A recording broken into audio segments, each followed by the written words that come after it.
Olá, eu sou Rodrigo Belmonte, nós estamos no lacconcursos.com.br e vamos conversar sobre índios, exatamente, matéria bacana prevista na Constituição, e hoje a gente vai sanar algumas dúvidas, eliminar alguns questionamentos, por exemplo, o questionamento que diz respeito quem é o dono da terra indígena? O índio, a União, o Estado, o particular? A gente vai ver isso na aula de hoje, falando de índios, Constituição, texto da Constituição, jurisprudência sobre o assunto do Supremo Tribunal Federal e questões de prova. Vamos lá? Sobre índios da Constituição, o artigo 231 da Constituição Federal de 1988 fala desse assunto extremamente interessante e que tem repercussão na vida, principalmente das pessoas da área rural no Brasil.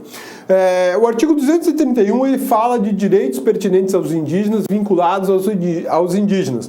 Em especial, o reconhecimento da sua organização social, costumes, línguas, crenças e tradições.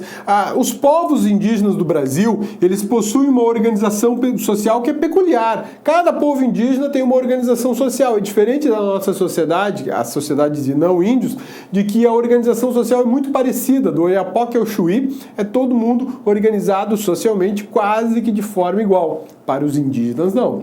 Existem hierarquias diferentes entre determinados povos indígenas, existem conceitos de organização diferente. Em alguns locais não tem um só chefe de aldeia indígena, às vezes tem mais de um. Em alguns locais, a chefia da unidade está sujeita a uma só pessoa, em outros a uma só mulher, e vai depender do tipo de etnia, do tipo de povo indígena que a gente está conversando, né? Costumes, línguas, isso é o mais interessante, né? Cada etnia, cada povo indígena tem uma forma de se expressar diferente.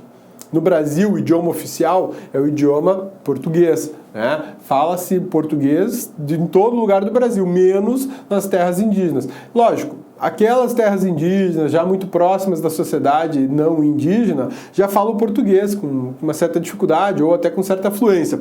Mas existem locais em que não se fala o português, fala só o dialeto ou o idioma ou a língua daquele povo indígena, né? Crenças e tradições, talvez essa seja a parte mais rica da questão indígena. Eles têm diversas crenças, tradições. Um exemplo interessante para você, a onça pintada. Você sabe por que ela se chama onça pintada? A origem disso é uma lenda indígena. A onça pintada, segundo a crença e a tradição indígena, ela é pintada porque ela foi chamuscada, era um animal que não tinha pintas, mas teve um grande incêndio na floresta e aquele animal entrou naquele fogo todo, ou para fugir daquele fogo todo, acabou se queimando. E um registro dessa dificuldade que ela teve são as marcas pretas na onça, por isso onça pintada. E essas marcas pretas, na verdade, são, segundo a crença indígena, marcas do incêndio. Ela ficou queimada, chamuscada nesses pontos. Bacana isso, né? Isso é parte da tradição indígena. Parte da tradição indígena, né? Direitos originários sobre as terras que tradicionalmente ocupam, competindo a União, demarcá-las, proteger e fazer respeitar todos os seus bens. Esse é um dos pontos constitucionais de maior polêmica no Brasil hoje. Demarcação de terra indígena. A demarcação de terra indígena ela nunca foi levada muito a sério nesse país. Nunca foi levada muito a sério.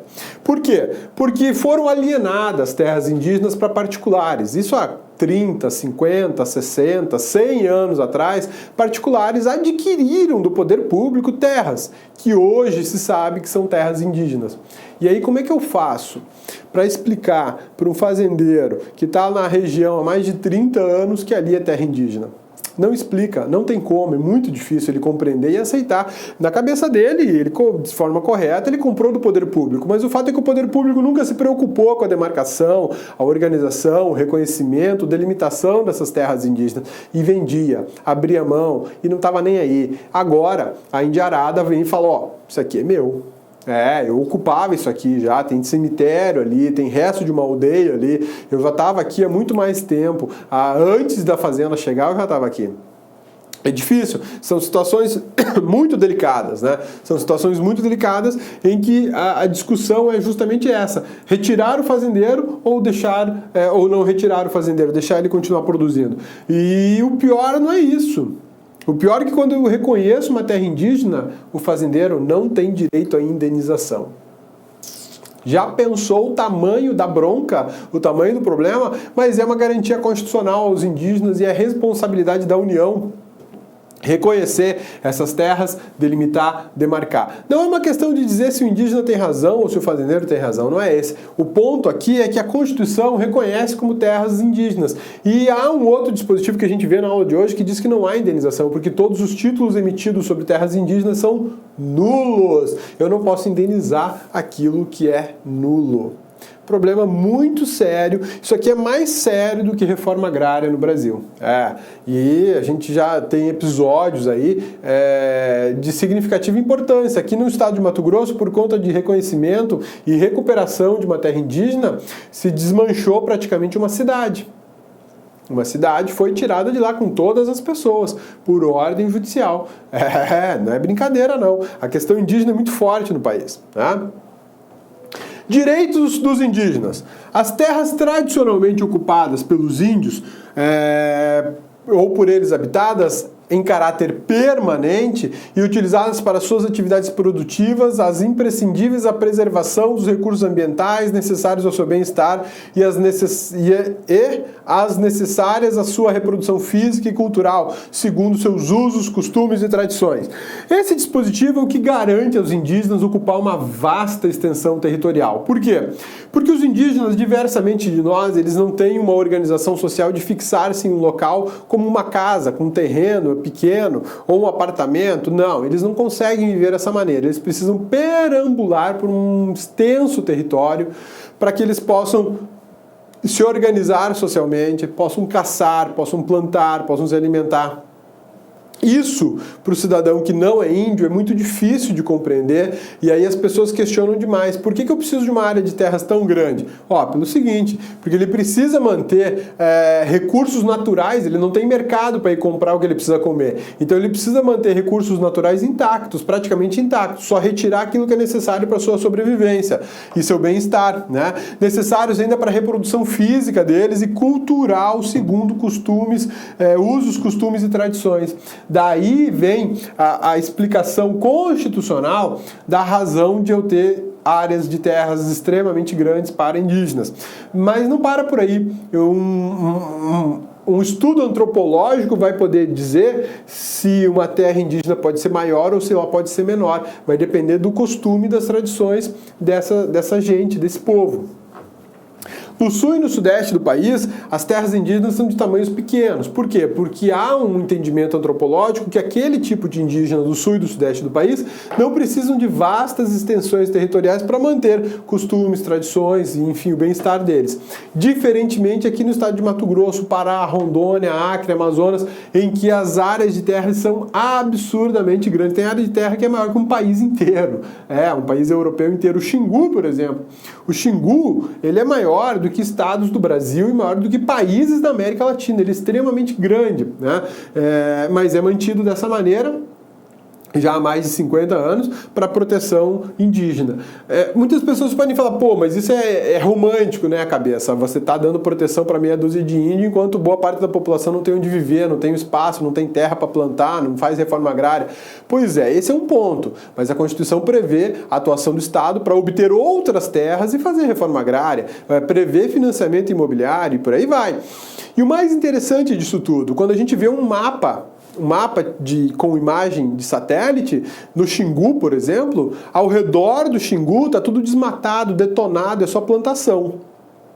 O Xingu está verdinho.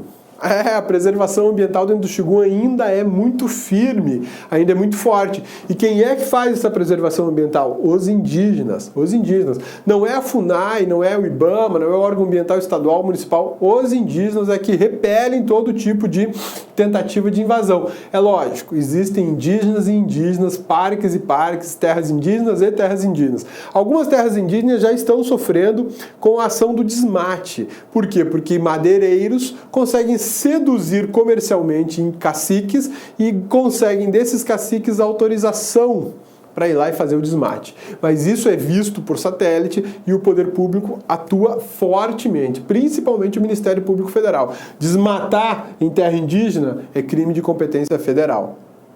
As terras tradicionalmente ocupadas pelos índios destinam-se à sua posse permanente, cabendo-lhes o usufruto exclusivo das riquezas do solo, dos rios, dos lagos nela existente. Isso é muito bacana, né? Porque a Constituição garante a posse permanente aos indígenas, não garante a propriedade da terra, garante a posse.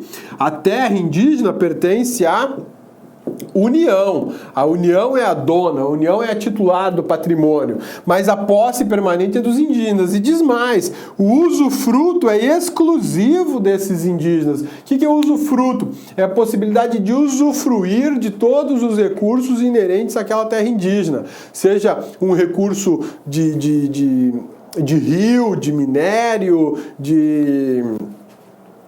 do solo, por exemplo, né? Aqui no estado de Mato Grosso a gente tem todo tipo de problema com terra indígena, todo tipo de problema. Usina hidrelétrica sendo construída ou dentro de terra indígena ou muito próxima de terra indígena, sem que os indígenas tenham se manifestado, sem que o poder público tenha garantido a autorização correta.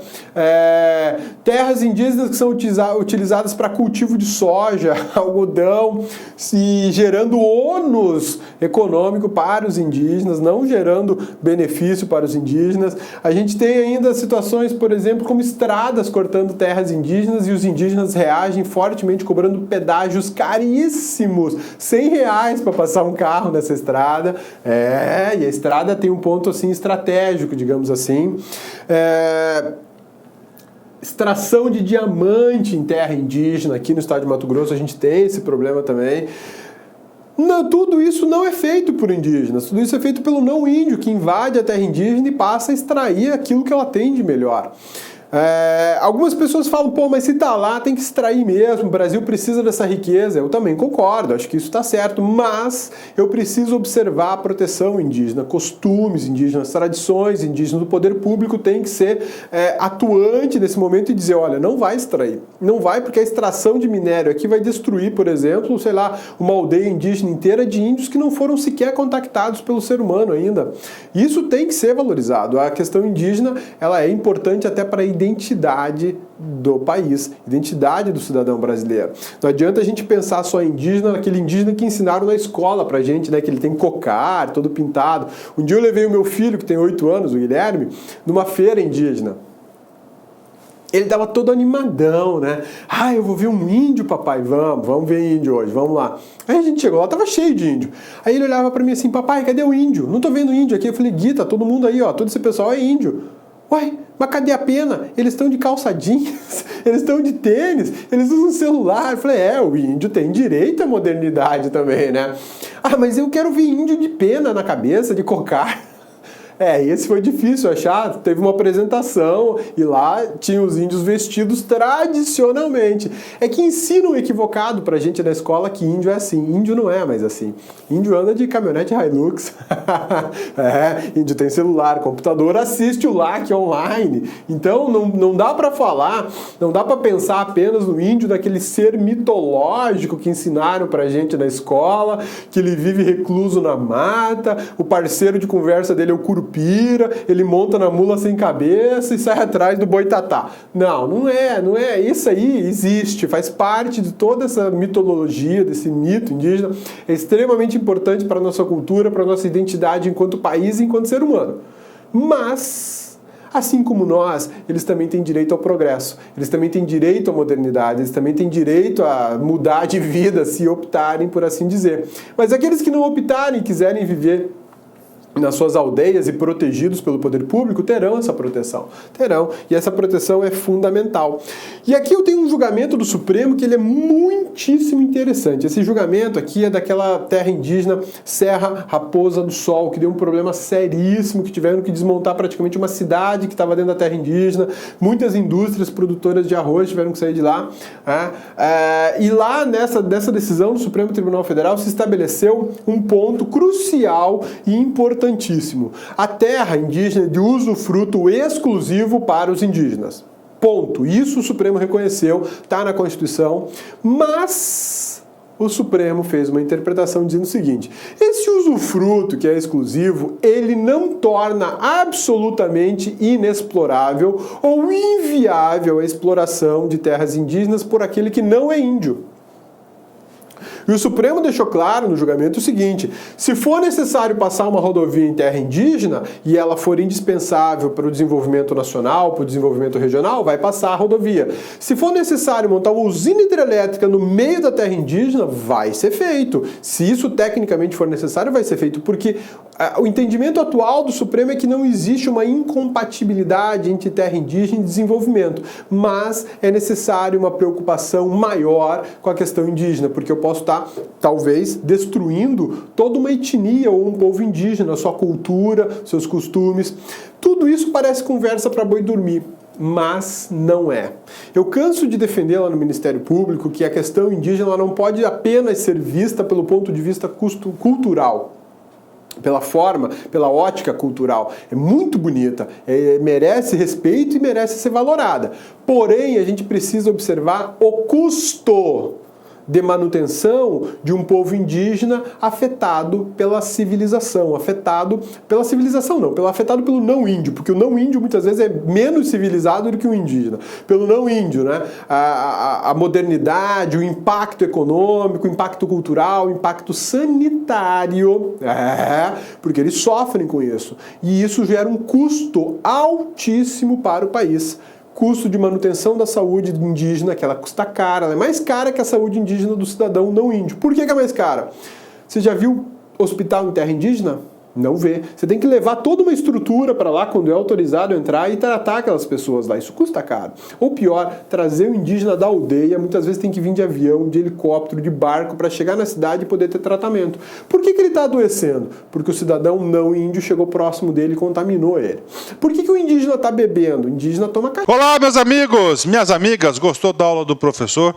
Quer continuar assistindo essa videoaula? Quer fazer o nosso super curso online para o Instituto Federal do Pará 2016? Então convido vocês a acessar o nosso site lacconcurso.com.br, que nós estamos oferecendo um super curso online muito competitivo para 3 cargos. É isso mesmo, olha só. O primeiro cargo é o cargo de auxiliar em administração, curso completaço, com investimento de apenas 10 mensalidades de R$20.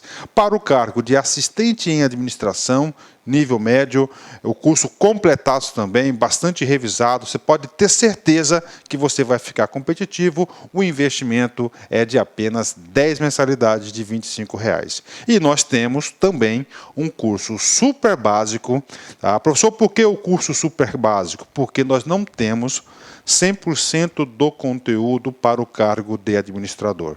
Tá? Nós temos aí aproximadamente mais de 95%, você pode ter certeza. E digo para vocês, conteúdo altamente competitivo. Professor, como é que funciona? Gente, é muito simples, você acessa o nosso site, lacconcurso.com.br, tá? A legenda aqui no endereço do site, né? Aqui debaixo do vídeo. Você se cadastra, se matricula, você pode pagar em cartão de crédito, boleto, você terá 90 dias de acesso, tá? Esses 90 dias de acesso, você terá direito a assistir quantas vezes quiser e na hora que desejar. E aí, professor, só isso? Não, agora vem o principal. Gente, estudar por estudar não adianta. Você tem que ter algo maior. Você tem que ter um projeto pedagógico. Então, aqui no La Concurso, nós temos o Personal Coach. Personal significa pessoal e coach significa treinador. Ou seja, você terá um treinador pessoal para esse concurso. Estude em regime de metas. Essa metodologia vai lhe proporcionar para vocês uma meta por dia. E pode ter certeza, se você cumprir a meta lá no dia 5 de junho de 2016, você vai lembrar do La Concursos, porque você estará competitivo. Um forte abraço, espero vocês. Tchau, tchau.